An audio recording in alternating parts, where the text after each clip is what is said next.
Vocês viram que no mesmo contexto em que Deus mudou o nome de Jacó para Israel, ele associou com os gentios. Jacó, o teu nome não vai ser mais Jacó. Israel será o teu nome. E multidão de nações, gentios, procederão de ti e reis vão sair de ti. A mesma promessa que Deus fez para Abraão em Gênesis 17. Em Gênesis 17, verso 4, Deus prometeu para Abraão o seguinte. Deus falou, Abraão, essa vai ser a minha aliança contigo. Por pai de muitas nações eu te constituí. E Abraão não vai ser mais o teu nome. Abraão vai ser o teu nome. Porque por pai de muitas nações eu te coloquei. Aí é o que Paulo fala, Deus chamou à existência as coisas que ainda não existiam. Em Gênesis 12, Deus falou para Abraão, Abraão, uma nação e uma multidão de nações sairão de ti. Uma nação é Israel, Abraão, Isaac e Jacó, 12 tribos, uma nação. Mas uma multidão de nações, aí Deus já estava com todo aquele plano na mente, né, que executaria no futuro. Uma multidão de nações saindo de Abraão e de Jacó. E é o que Deus confirma em Gênesis 17. Você vai ser pai de multidão de nações. Qual é esse plano que Deus vai traçar? Em Gênesis 28, Deus não falou que de Jacó iria sair multidão de nações? Porque de Jacó iria sair as 12 tribos. As 12 tribos no futuro iria se dividir em 2 casas de Israel pela vontade do próprio Deus. Casa de Judá ia ficar casada com Deus. A casa de Israel iria ser jogada nas nações. Deus iria falar, vocês não são mais meu povo, eu não sou mais o Deus de vocês, vocês não são mais amadas, eu não vou ter mais misericórdia de vocês. E no mesmo momento, Deus promete chamar eles de volta no futuro. E quando Deus chamasse eles de volta, aí entra os gentios para fazerem parte de Israel e Abraão ser posto por pai de multidão de nações. E essa descendência de Abraão se espalhar pelos 4 cantos da terra, que são os 7 olhos do Senhor, espalhado pelos 4 cantos da terra, e bendizer as famílias da terra. Porque a promessa de bendizer as famílias da terra está na descendência de Abraão, na descendência de Jacó. A mesma descendência que vai abençoar as famílias da terra é a mesma que vai se espalhar.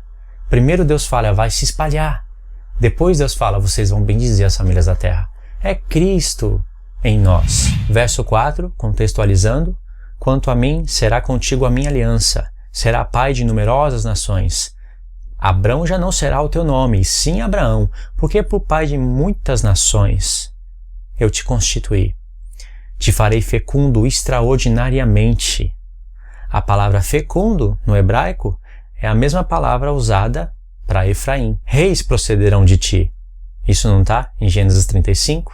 Olha o verso 17. Estabelecerei a minha aliança entre mim e ti e a tua descendência no decurso das suas gerações. Aliança perpétua, para eu ser Deus da tua descendência. Olha só, para eu, Deus falando, para eu ser o Deus da tua descendência. Não é Cristo? A descendência de Abraão? Por isso que tem que estar falando a nosso respeito. Porque Ele é nosso Deus. Verso 8. Eu te darei a ti e a tua descendência a terra das tuas peregrinações. Toda a terra de Canaã em possessão perpétua. E serei o seu Deus. E se você continuar lendo, Deus vai falar que vai fazer uma aliança com Sara. Sara vai ser mãe de nações e reis vão proceder dela. Não só de Sara, mas de Rebeca também. É incrível as promessas de Deus. Tem que prestar muita atenção nesses primeiros assuntos de Deus. Com Abraão, suas mulheres e seus filhos. Porque aqui Ismael também está ficando de lado. Assim como em Gênesis 28, Esaú está ficando de fora da promessa. Porque Ismael e Esaú eles vão constituir um reino maligno no futuro. No nosso tempo. Um reino. E sabe por que Deus, o nosso Deus, não é o Deus deles? Porque eles escolheram o Deus deles. O Deus que manda decapitar a cabeça. O Deus que manda queimar cristão vivo. O Deus que manda matar todo aquele que não se converte ao islamismo, ao Alcorão. Agora nós vamos fazer uma leitura em Gênesis 48. Vai ter que ler alguns versos, mas eu criei um resumo pra gente. Gênesis 48 é um verso-chave. São praticamente 3 chaves. Vamos colocar assim. Uma chave está nas promessas feitas a Abraão, Isaac e Jacó. Segunda chave está em Gênesis 48. E a terceira chave está na divisão da casa de Israel. Gênesis 48. Passadas essas coisas, disseram a José, José, teu pai está enfermo. E aí foram e avisaram Jacó. Chegaram para Jacó e falaram, Jacó, eis que o teu filho José vem ter contigo. Aí diz aqui, esforçou-se Israel e assentou-se no leito. No verso 3 e no verso 4 está escrito que Jacó diz para José assim, José, meu filho, Deus Todo-Poderoso, usou essa expressão ainda, o Deus Todo-Poderoso, ele apareceu para mim em Canaã, em Luz. Ele prometeu que ia me fazer frutífero e fecundo. Olha, frutífero é o nome de Efraim. É a raiz do nome Efraim. E ali estava José, ia trazer os seus 2 filhos para Jacó. Deus falou que ia me fazer fecundo, frutífero, e que uma multidão de nações iria vir de mim, José. E Deus ainda me prometeu que daria para minha descendência essa terra em possessão perpétua. Olha só como Jacó, ele está de olho nas promessas de Deus. Porque Deus falou, lá em Gênesis 35, eu sou o Deus Todo-Poderoso. Eu vou te fazer frutífero. E multidão de gentios vão sair de você. Olha só, de todos os filhos que Jacó tinha, José foi para o Egito. E lá José teve 2 filhos com uma mulher gentia. Um era Manassés e o outro Efraim. Manassés era o primogênito, não Efraim. Assim como Esaú era o primogênito, não Jacó. Assim como Ismael era o primogênito, não Isaac. Mas Manassés não vai ser rejeitado, como foi Ismael e Esaú. Vai ser só retirado o direito de primogenitura de Manassés, por conta do próprio Deus. Jacó fala assim, no verso 5, agora, os teus 2 filhos que te nasceram na terra do Egito, antes que eu viesse a ti no Egito, são meus. Efraim e Manassés são meus, José. Jacó está tomando Efraim e Manassés para si. Está falando, são meus filhos, são seus. Mas agora são meus. Traz eles aqui que eu vou abençoar. Por isso que esse capítulo é um capítulo chave. Em Gênesis 48, verso 8 e verso 9, diz que Jacó viu os 2 filhos de José e falou, quem são esses? Aí José falou, pai, são meus 2 filhos que Deus me deu aqui. Aí Jacó falou, traz eles para eu abençoar. Eu vou abençoar Manassés e Efraim. Mas no verso 10, diz que os olhos de Jacó já não podia ver direito. Tinha se escurecido. Mesmo assim, Jacó falou, traz os seus 2 filhos. José trouxe, Jacó beijou eles e abraçou. E vai abençoar eles, baseado no que Deus prometeu para Jacó. A Escritura destaca isso nesses versos que eu comentei com você. Aí o verso 13 diz assim, depois tomou José a ambos, a Efraim na sua mão direita, à esquerda de Israel, e Manassés à sua esquerda, à direita de Israel, e fez chegar até ele. José pegou seus 2 filhos e trouxe na posição da bênção. Efraim ficou do lado esquerdo de Jacó, que não era o primogênito, e Manassés do lado direito, querendo dizer que o poder de passar a bênção de primogenitura era na mão direita. José trouxe na posição correta, que José achava correto. Mas Jacó, ele estava de olho nas promessas de Deus. Eu não quero explicar muita coisa aqui, para o vídeo não ficar muito grande. Eu queria criar um resumo. Mas existe o porquê dos porquê que Jacó escolheu Efraim. Não só pelo nome Efraim, que significa frutífero, mas por outras razões que eu vou estar falando em outros vídeos. Jacó, por meditar nas promessas que Deus fez para ele, fez o que vai fazer aqui agora. Aí aqui diz que Jacó pegou as suas mãos e cruzou a sua mão esquerda, que era para ir na cabeça de Efraim, e a mão direita, que era para ir na cabeça de Manassés. Jacó cruzou. E ele não cruzou porque ele abriu o olho assim e perguntou para José, José, esse daqui é Manassés, né? Esse daqui é Efraim, né? Então eu vou trocar a mão porque... Mas não foi isso, porque o texto fala que Jacó não podia ver direito.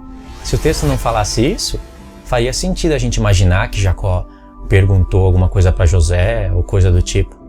Jacó não via direito, então ele cruzou as mãos, inspirado pelo Espírito Santo e pensando, com certeza, meu filho José trouxe os filhos na posição correta, que ele achou correta, de primogenitura. Manassés está do meu lado esquerdo e Efraim está do meu lado direito. Sabe, isso está implícito no texto. Porque não está escrito que Jacó perguntou para José, que Jacó abriu o olho e viu quem que era Manassés e Efraim. Senão o texto não faria sentido, horas. Era como se Jacó tivesse pensado, eu vou cruzar as mãos, porque a minha mão direita, a primogenitura vai sobre Efraim, frutífero. Este é um menino que vem de José, o filho mais importante meu.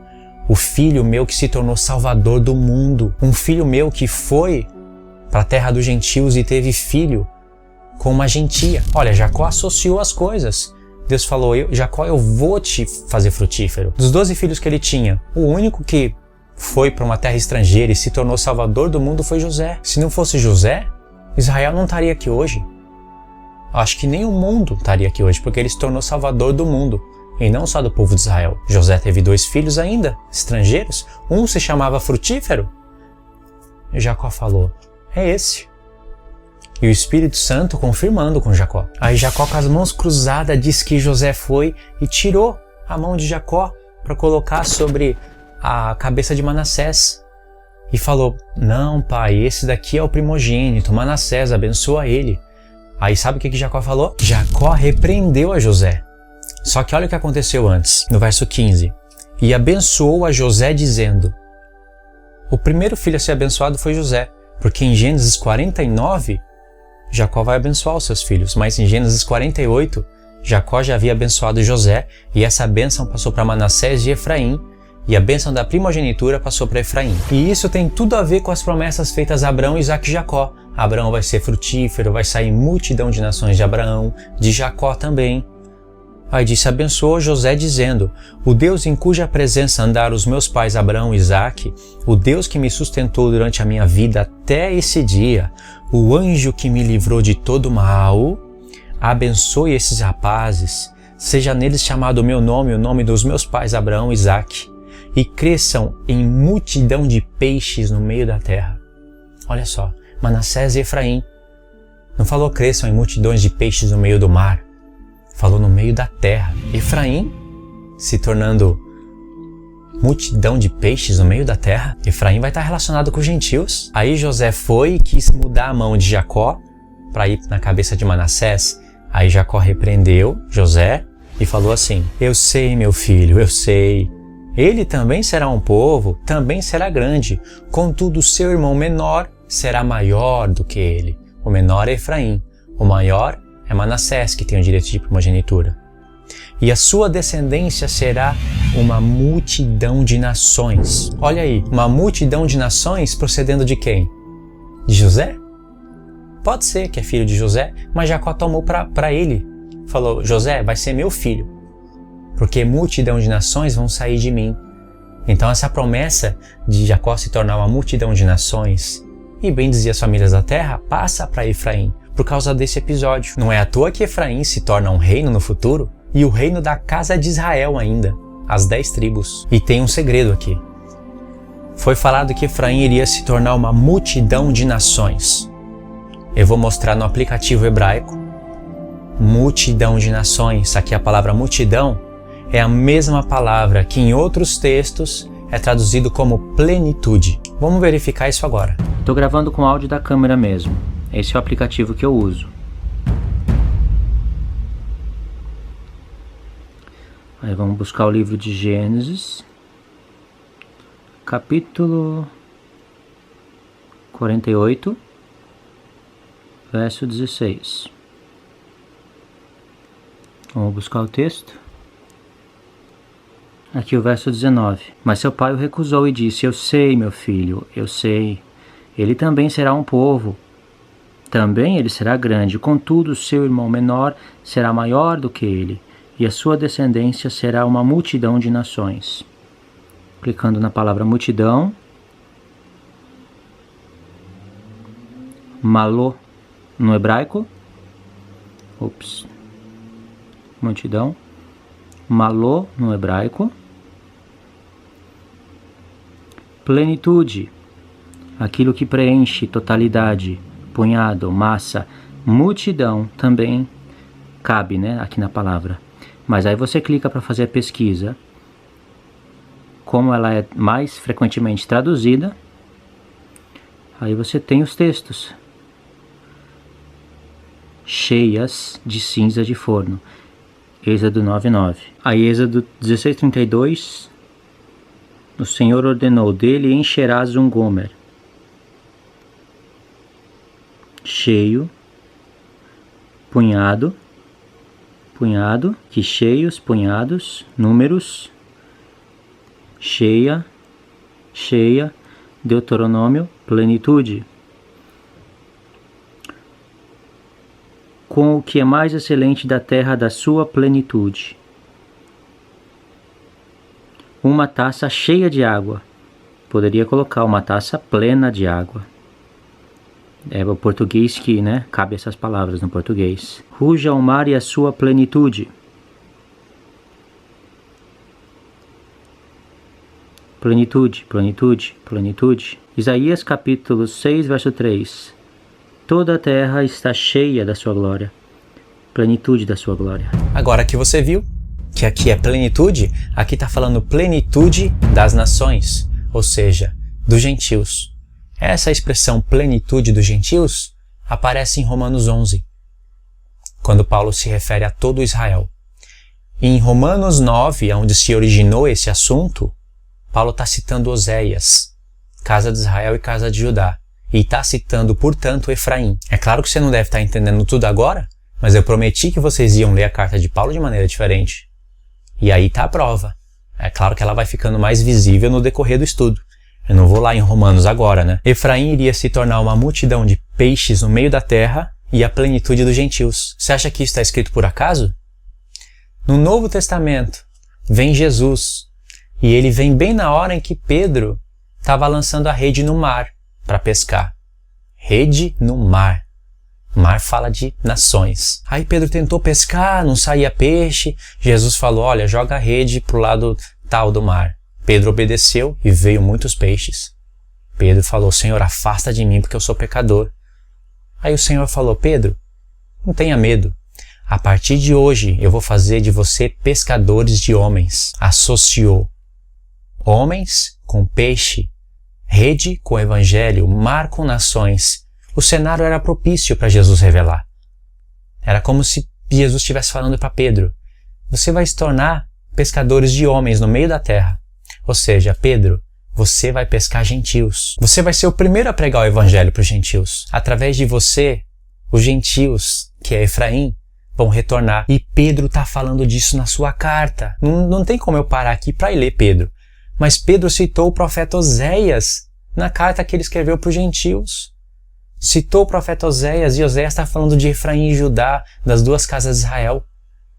Você vai ler as cartas dos apóstolos de maneira diferente. Em 1 Reis 11, 12, Deus vai estabelecer a divisão do reino de Israel e como ele quis estabelecer a divisão do reino. E vai ser explicado o porquê. Eu criei um resumo para a gente não ter que ler o capítulo todo, mas você pode ler o capítulo todo em casa. O resumo é o seguinte, Salomão ele pecou. Vai dizer tudo o que ele fez de errado, passo a passo. Eu escrevi aqui 1 Reis 11, do verso 1 ao 8, vai falar sobre os pecados de Salomão. Ele adorou outros deuses, fez templos para outros deuses, se uniu com mulheres que não era para se unir. Aí no verso 9 e 11, vai falar da ira de Deus que se acendeu contra Salomão. E do verso 11 ao 14, são os textos que a gente tem que ler.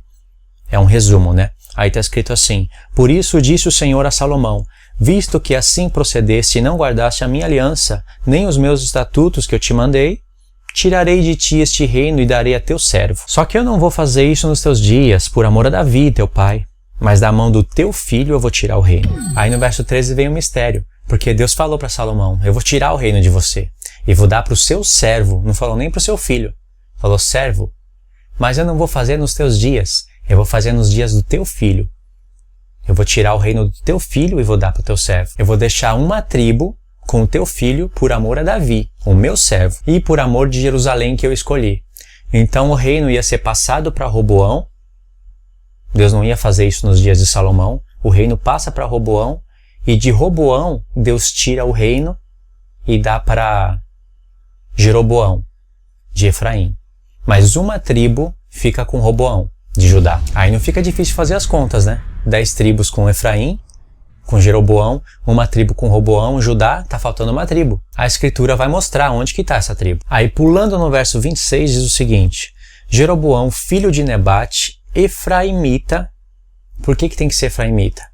Para se cumprir todas aquelas promessas feitas a Abraão, Isaque e Jacó, e Efraim se tornar a plenitude das nações. Aí diz que ele era efraimita, cuja mãe era mulher viúva, por nome Zerua, levantou a mão contra o rei. Aí diz aqui que ele levantou a mão contra o rei, contra Salomão, porque estava pecando, Salomão estava fazendo mal. Aí diz, ora, vendo Salomão que Jeroboão era homem valente e capaz, moço laborioso, que trabalha bem, ele o pôs sobre todo o cargo da casa de José, sobre todo o trabalho forçado da casa de José.